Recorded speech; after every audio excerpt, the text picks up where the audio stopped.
70 points higher on the mid-cap index and 30 higher on the Nifty. The market is not doing very much. It's down about 20 points as things stand right now. 10-point change on the Nifty. The Bank Nifty is not doing very much. The index is down about 1% or so.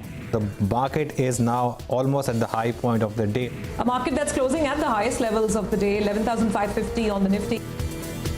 Choppy day of trade, but markets recover sharply in the second half. Nifty and Sensex gain 0.5% on positive global cues.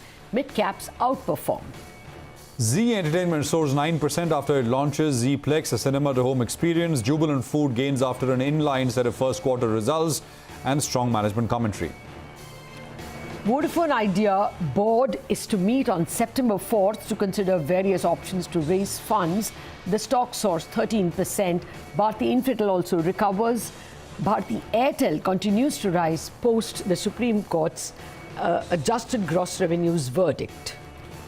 Motown sees strong sales in August, while tractor and two-wheelers see a strong recovery. Commercial vehicles rise only marginally. Eicher Mahindra and Maruti gain anything between 0.5% and 2%.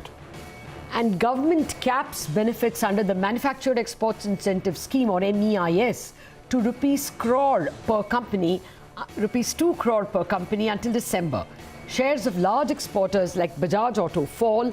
Bajaj Auto says it may lose close to 120 crore rupees this year because of the scheme.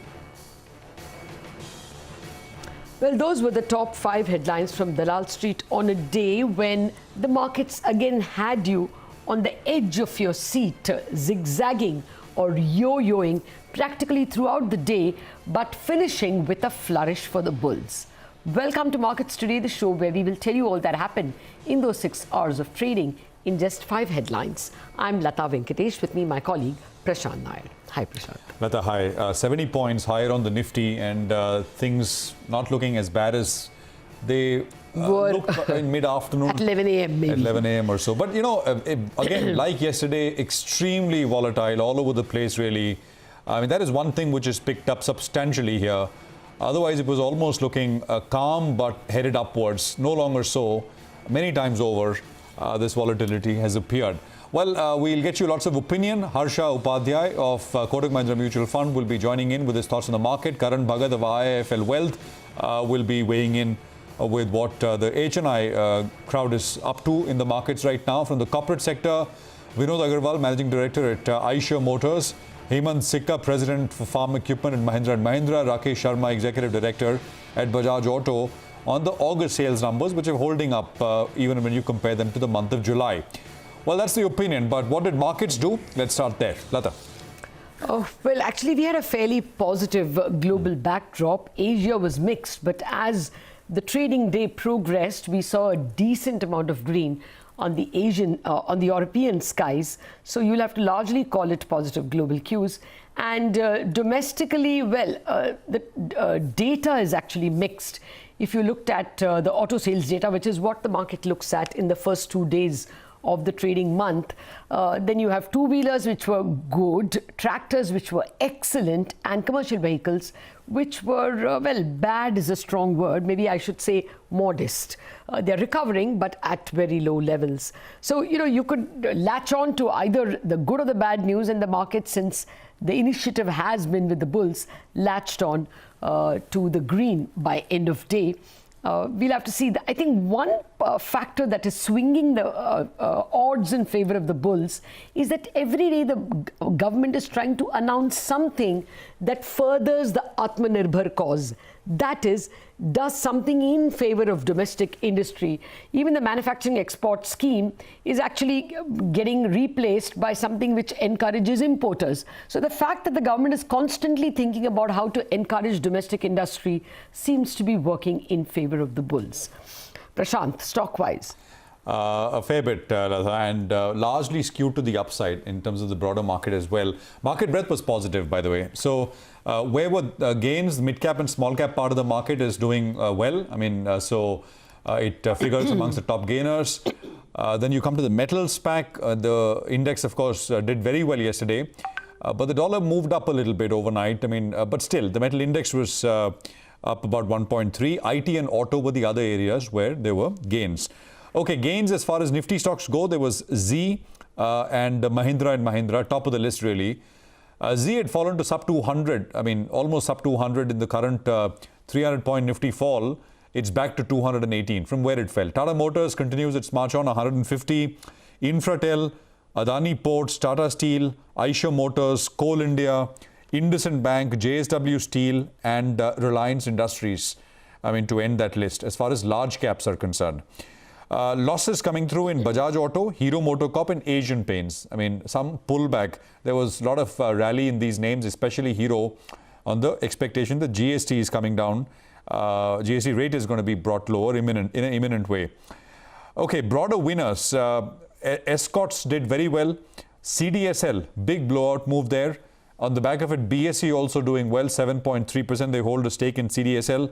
Idea, India Mart, there was UBL which did well. Info Edge, that's Naukri. Adani Green was locked up 10%. Actually, most Adani stocks were higher today. Adani Ports I mentioned as part of the Nifty list. Rosary, which is the API recent pharma edition listing. Aarti Drugs, Adani Gas, JSW Energy. There was Alembic, GMM Pfaudler, Rallis India, Viatech Vabag, Deepak Fertilizer, Aditya Birla Fashion Retail. So long list of strong gains as far as the broader market is concerned. I mean, the market breadth was not hugely skewed in favor of advances, but I mean, you know, the gain there were more gainers with volumes, and the losers list was there, but much shorter and thinly traded there. Lata.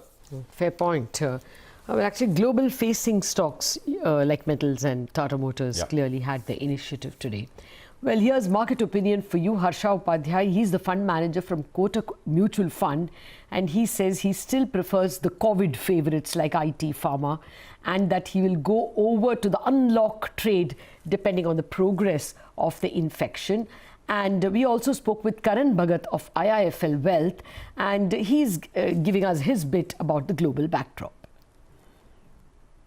I think the market is clearly into three buckets. One segment is COVID-proof, or the segments that you mentioned, FMCG, IT, pharma, which are largely unaffected by COVID, where the valuations are fairly rich.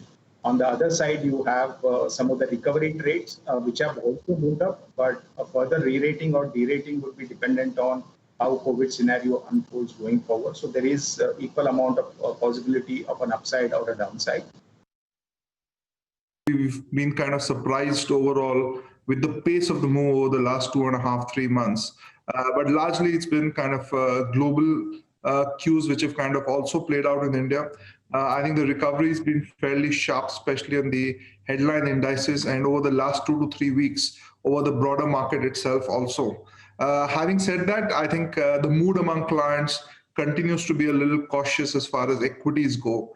I think we saw a little bit of profit booking around the 10,500, 10,700 levels, and clients still continue to be selective in terms of adding to long-term equity allocations. All right, so that's the market view. Zee Entertainment rallied a whopping 8% after the company announced the launch of their cinema-to-home experience. How is this being viewed? My colleague Nimish has got details. Nimish. Zee Entertainment announced the launch of Zeeplex, a cinema-to-home service. It's a pay-per-view service which they are launching from October 2nd. Now, this will be available across all the platforms, including Dish TV, Bharti DTH, and a couple of other platforms as well. The price point at which this will be delivered and at what content will be delivered is still to be known. But there was a report from Macquarie today morning on Zee Entertainment. They believe that this will not entail a lot of cost for Zee Entertainment, but can open up a new revenue stream for the company going forward. In fact, this launch is not going to change the EPS estimate for Macquarie for FY22 and FY23, and hence they maintain an overweight stance with a target price of 250. Remember, this has been in the works for long. It's not succeeded in India in the last 10 years. So the launch on October will be very critical to watch out for. But as Macquarie said, this can open a new revenue stream, and hence the stock is up 10% in trade today. Back to you. Okay, got that. Well, I would be interested for a cinema-to-home kind of service. But let's see how it's priced. As Nimesh says, they aren't revealing that. The other stock that was in news, Jubilant Food, it soared close to 4% after the company came out with a set of first quarter numbers, which was exactly what analysts were expecting. But the management commentary was very strong. Mangala Malu with all the details. Tell us, Mangala. Well, it was indeed a pizza party as far as Jubilant FoodWorks first quarter numbers are concerned. More than the first quarter numbers, it was actually the second quarter commentary that got the street excited, and that's exactly where the rally in the stock happened as well. As far as the first quarter numbers are concerned, well, it was expected to be a washout, and a washout it was. Nearly 59% decline in the revenue. The company posted a net loss of around 74 crores. The street was working with a loss of almost 100 odd crores. And the reason why the loss was below expectations was primarily because the company posted an EBITDA gain led by lower employee expenses and scaling back in terms of other expenses as well. Now on to the important parts, the same store sales growth. The pizzas that you buy from the same store, they're actually declined by 61.5% during the first quarter. But importantly for the management views, in the month of July and August, we saw a recovery of nearly 78% and 89% in same-store sales growth respectively, and this at a time when dine-in restaurants in most part of the country aren't even allowed. So what is aiding their business? Well, it's a lot of delivery, which has actually grown 10% in August, and a lot of takeaway. People drive to the stores and buy the pizza, take it away and eat at home. That's actually grown at 54% year on year in August, and that is what is supporting the stock price, caused that surge. And moreover, we have the IPL as well in the second quarter and the third quarter that would aid the company's revenues this time around. That explains the rally in Jubilant FoodWorks. Okay, Mangalam, thanks very much for that. Well, the third headline, telecom companies soared in trade. Vodafone Idea, Bharti Airtel and Bharti Infratel gained anything between 1 and 11%. Idea, of course, being up 11. Rima is here to tell us why these stocks were buzzing, what brokers and analysts made of the judgment, and of course the impact we are likely to see from here. Rima. Thanks so much for that. Let me start with Vodafone Idea, which has rebounded sharply, and that's because an imminent fundraise by the company suggests its commitment to stay in India. Remember, the board has scheduled a board meeting on the 4th of September where they will consider a fundraise. But apart from an equity infusion, the company also needs a substantial improvement in its cash flows FY23 onwards to meet its AGR dues.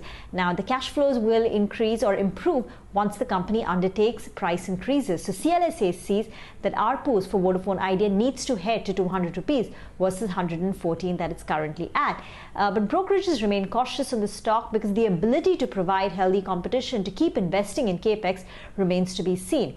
The story for the picture for Bharti Airtel is different. Now, Bharti Airtel is seen benefiting either from a substantial price increase that the industry has to undertake, or if Vodafone Idea weakens and it continues to lose market share, that is likely to shift to Bharti Airtel, which is why across the board it appears to be a consensus buy. Let's shift focus to Bharti Infratel, which has also rebounded because its fortunes are tethered to whether Vodafone Idea remains a going concern. But additionally, the merger which was consummated with Indus yesterday, or which got the approval with Indus yesterday, that is likely to add 10% to the EPS of Bharti Infratel according to Deutsche Bank, as it maintains its buy rating on the stock with a target price of 250. Thank you very much, Rima, for explaining why all those three telecom and telecom-related stocks were doing well. We are going to take a break on that note, but we are back in a jiffy, and there are a couple of juicy headlines coming to you from the markets. Welcome back. You're still with us here on Markets Today. We're running you through the top headlines. In the opinion, we got through three. Here's the fourth headline. The auto sales for the month of August came in better than expected, while tractor and two-wheelers outperformed. Commercial vehicles gained only marginally. Let's break down the numbers company by company. My colleague Sonia has exactly that. Sonia. As you rightly pointed out, it has been a really good month for the auto sector. So August has been much better than July. But the space I'm going to focus on is two-wheelers, because all two-wheeler companies have seen a phenomenal growth this time around. Let me start with the Hero MotoCorp, where there's been a 13% month-on-month jump. Bajaj Auto was the best of the lot, actually, almost a 40% month-on-month jump seen in sales in August, while TVS Motor August sales went up 14% on a month-on-month basis. The management commentary was also very strong. In fact, Hero MotoCorp said that there's been a strong retail offtake and the rural and semi-urban market is what's driving demand. Bajaj Auto said that the festive states like Maharashtra due to Ganpati and Kerala due to Onam have done quite well this time around. However, today you are seeing some of these exporters under pressure because of the export cap on the MEIS MEIS scheme. So, Bajaj Auto said that the capping of incentives under the MEIS scheme is hurting the company significantly. In fact, they may see a loss of almost 120 crores for 6 months due to the incentive cap under the MEIS scheme. So that's the only deterrent really, or the irritant at the moment for the exporters. Otherwise, it's a good demand pickup across sectors. Okay, while the two-wheeler segment did well, tractors did even better. So let's hear that from M&M. And let's also hear from Bajaj Auto on their outlook for the company. Clearly, the demand is very robust, and this is not in one particular state or zone. This is coming across the entire country. We were able to actually service all the tractors and harvesters which were required by our customers. So farmers actually had very good harvest. Then the procurement in the mandis were also done very smoothly. The price realization was very good. So basically, all the farm people were having very good cash flows. So on the back of a good Rabi cash flow, now we are looking at, you can see around, the monsoon has been bountiful. It is 9% more than the long period average. And the spatial and geographical distribution of the monsoon has also been very good. So on the back of all this, the Kharif sowing is actually progressing very well. Now it is more than 90% of the Kharif sowing is already done. And in terms of land area sown, it is 8.5% more than last year. I still feel that demand is back. Some of the early indicators, for example, it's very small data, but we had a mini season, the Ganpati in Maharashtra alone. And we have seen that we have experienced retail growth during the Ganpati. Onam has impacted Kerala positively. Kerala was in a really deep decline, but it's arrested the decline. So what I would say is that going forward, based on our experience in July and August and our experience from the early, these little mini seasons, I think we should be preparing for a normal demand during the festival time. Well, thank God for festivals. Meanwhile, commercial vehicles did badly on the sales front. Here's Eicher Motors' Vinod Agarwal, who says there is a way to go for recovery in demand for CVs. Listen in.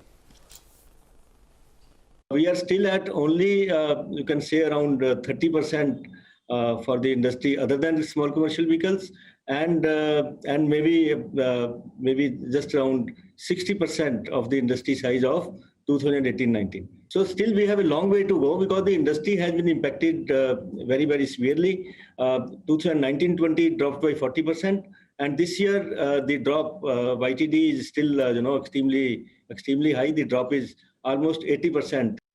Okay, so that's the commercial vehicle segment, not yet partaking of the recovery that one is very clearly seeing in tractors, and maybe a little more nascent as far as two-wheelers are concerned. But let's move to the last headline. The government today capped the benefits under the Merchandise Exports Incentive Scheme. It's the MEIS scheme. It has been capped to giving only 2 crore rupees per company up until December. From January, the scheme itself changes. However, the Commerce Ministry has said that 98% of the exporters are actually claiming only under 2 crore, which means only the big exporters have gotten affected. Let's hear out the key features of this scheme from Ritu Purnabhuyan. Ritu, tell us. The GFT has capped MEIS export benefits at rupees 2 crore per importer-exporter quote holder for exports between September and December, subject to conditions, which are basically if there are no exports that has happened in the past 1 year, such exporters will not be given MEIS benefits. And secondly, if a new IEC code has been registered after 1st of September 2020, then such IEC code holder will not be given MEIS. The MEIS cap of rupees 2 crore per IEC holder is subject to downward revision because the total budget for MEIS between September and December has been fixed at 5,000 crore. Moreover, MEIS scheme will be withdrawn from 1st of January 2021. Commerce Ministry sources tell us that 98% of exporters will not be impacted by this, and also MEIS rates will not be changed. Also, sources tell us that MEIS registrations will be opened up shortly, and there will be no cap on MEIS for exports between April and August. Remember that the total budget for MEIS from April to December is 9,000 crore, out of which 4,000 crore, it seems, will be used for reimbursing exporters through MEIS scheme who have exported between April and August. But the question now is, Will that be enough? Secondly, how soon will this amount be released by the finance ministry? These are the questions which the exporting community are asking. We'll have to wait and see if there is any clarity on these questions which the government releases. With that, it's back to you. Rituparna, thanks very much for that. Bajaj Auto was one of the biggest losers on account of this move. The company's executive director, Rakesh Sharma, said that the 2 crore cap would see Bajaj Auto lose 120 crores because of the lack of the scheme in 6 months. Listen in. I mean, the withdrawal of 2% in MEIS, and that too in such an abrupt manner, is a big issue. I think what needs to be understood is that, first of all, every percentage counts. 1% increase in the retail price, and our approach is to pass these on. And but every percent increase in the export price due to duties at destination countries translates some places to a 2.5% increase. Even I have not gone through the details, but from whatever the headlines we've understood of the 2 crore cap, etc., it's nothing for us. Our benefit was 20 crores a month, and now we're talking of 2 crores in 5 months. I mean, this is, it doesn't mean anything. 20 crores a month means we are looking at about 120 crore loss for 6 months? Yeah, unless, our objective is to recover it. And so it's not that we are going to pass it on, but we have to do this in a very calibrated manner. Okay, so I mean, the long and the short of it, Prashant, is that he didn't say it's 120 crore loss. And also when we back calculated, Rituparna is telling us that the claims from April to August will be honored. So it's only September, October, November, December, and assuming they get 20 crores, it's actually 80 crores and therefore not 120 crore. And even that, Rakesh Sharma was pretty confident they could pass on in the form of price hikes to export destinations. But he said it's competitive. It would have been nice if the government had alerted us earlier, so we would have built up we spoke with Rajiv Bajaj recently, about a week ago, not even a week ago actually, a few days back, and he also made the same point. No, their complaint is just that we could have been better prepared. The abruptness of it probably hits them more. And what is still left unanswered is that from Jan 2021, the scheme will change. Now, what exporters are worried is, so long as we are not asked to export our taxes, much of this MEIS scheme is reimbursing them for the taxes they pay on whatever imported items and stuff like that. Even we don't want a subsidy, but so long as the government takes care of the tax element, they would still be able to be competitive in international markets. Well, but we will continue, of course, to enlighten you as soon as we are able to get any details from the government. That's it on this edition of Markets Today. Thanks for watching.